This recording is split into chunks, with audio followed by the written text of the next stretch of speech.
देवतारी त्याला कोण मारी ह्या उक्तीप्रमाणे तब्बल 90 फूट खोल विहिरीत पडलेल्या बैलाला जिवंत बाहेर काढण्यात आलंय।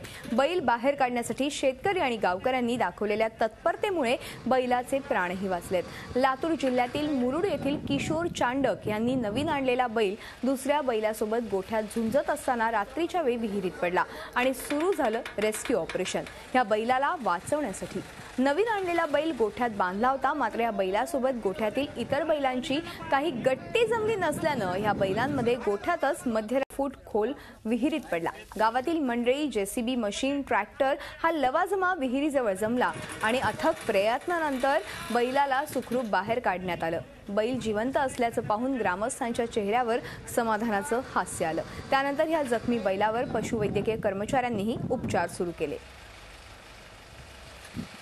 विहिरीत पडला तो मागच्या 4-5 दिवसाचा अगोदरच विकत घेतलेला होता आणि आज सकाळी ज्यावेळेस शेतामध्ये आलो त्यावेळेस असं लक्षात आलं की दोन्ही बैल गोठ्यामध्ये नाहीत। मग एक बैल उसामध्ये चरताना सापडला आणि दुसरा बैल पाणी केल्यानंतर विहिरीत आढळून आला। खाली उतरल्यावर बैलाला धरून सोला सोडून माग पुढी बांधून वरी काढलं।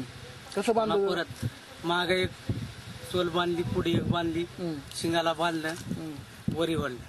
अवघड होतं का बांधणं? हे बांधताना हा अवघड होतं पाण्यात। कसं अवघड होतं? बैल धरू देत नव्हता, तरी पण तसंच धरला आणि बांधून वरी काढलं। झी 24 तास रहा एक पाऊल पुढे।